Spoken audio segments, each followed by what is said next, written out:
राधे राधे आप सभी को। आज हम बात करेंगे एकादशी के बारे में। इस साल कामदा एकादशी 29 मार्च को है। 29 मार्च को कामदा एकादशी की व्रत रखी जाएगी। एकादशी तिथि प्रारंभ हो रही है 28 मार्च को सुबह 8:45 पे और एकादशी तिथि समाप्त हो जाएगी 29 मार्च को। पारण का जो समय है 30 मार्च को है, सुबह 6:14 से 7:09 के बीच है। आइए अब चलते हैं एकादशी की। युधिष्ठिर ने पूछा, वासुदेव आपको नमस्कार। आप मेरे सामने यह बताइए कि चैत्र मास के शुक्ल पक्ष में किस नाम की एकादशी आती है। भगवान श्री कृष्ण बोले, राजन एक आकर्षित होकर यह पुरातन कथा सुनो। युधिष्ठिर ने दिलीप के पूछने पर कहा था, भगवान चैत्र मास के शुक्ल पक्ष में कौन सी एकादशी होती है। वशिष्ठ जी बोले, चैत्र मास के शुक्ल पक्ष में कामदा नाम की एकादशी होती है। वह परम पुण्यमयी पाप रूपी ईंधन के लिए तो वह दावानल है। जहाँ सोने के महल बने हुए थे, उस नगर में पुंडरीक आदि महाभयंकर नाग निवास करते थे। पुंडरीक नाम का नाग उन दिनों वहां राज्य करता था। गंधर्व, किन्नर और अप्सराएं भी उस नगरी का सेवन करती थी। वहां एक श्रेष्ठ अप्सरा थी जिसका नाम ललिता था। उसके साथ ललित नाम वाला गंधर्व भी था। वे दोनों पति पत्नी के रूप में रहते थे। दोनों ही परस्पर काम से पीड़ित रहा करते थे। ललिता के हृदय में सदा पति की ही मूर्ति बसी रहती थी और ललित के हृदय में सुंदरी ललिता का नित्य निवास था।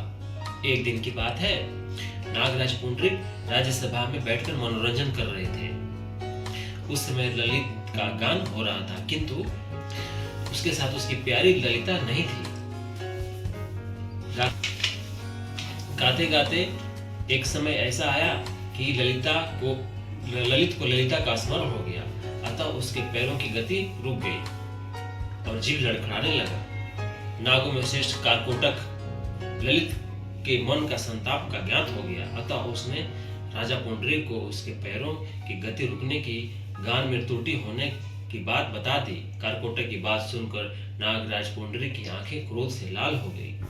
उसने गाते हुए कामातुर ललित को शाप दिया, दुर्बुद्धे, तू मेरे सामने गान करते समय भी पत्नी की वशीभूत हो गया, इसलिए राक्षस हो जा। महाराज पुंडरीक के इतना कहते ही वह गंधर्व राक्षस हो गया। भयंकर मुख, विकराल आंखें और देखने मात्र से भय उपजाने वाला था। ऐसा राक्षस होकर वह कर्म का फल भोगने लगा। ललिता अपने पति की विकराल आकृति देख मन ही मन बहुत चिंतित हो रही थी। भारी दुख कष्ट पाने लगी। सोचने लगी कि क्या करूं, कहां जाऊं, मेरे पति पाप कष्ट पा रहे हैं। वह रोती हुई घने जंगलों में पति के पीछे पीछे घूमने लगी।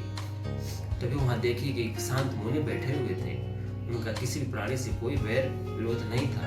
ललिता शीघ्र ही उन मुनि के पास प्रणाम करके गई। मुनि बड़े दयालु थे। उस दुखनी को देखकर ही वह इस प्रकार बोले, तुम कौन हो, कहां से आई हो, मेरे सामने सच सच बताओ। ललिता ने कहा, महामुने, वीर धनवा नाम के एक गंधर्व है। मैं उन्हीं महात्मा की पुत्री हूँ।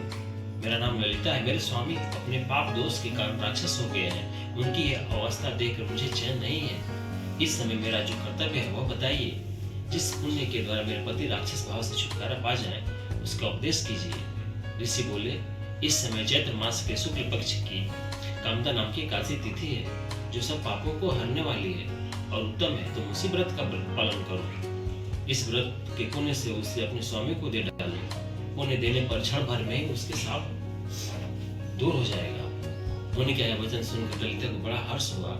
उसने एकादशी का उपवास करके द्वादशी के दिन उस ऋषि के सामने ही भगवान वासुदेव के समक्ष अपने पति को उद्धार के लिए कहा, मैंने जो कामदा एकादशी का व्रत किया है, उसके सभी पुण्य के प्रभाव मेरे पति के राक्षस भाव दूर हो जाए।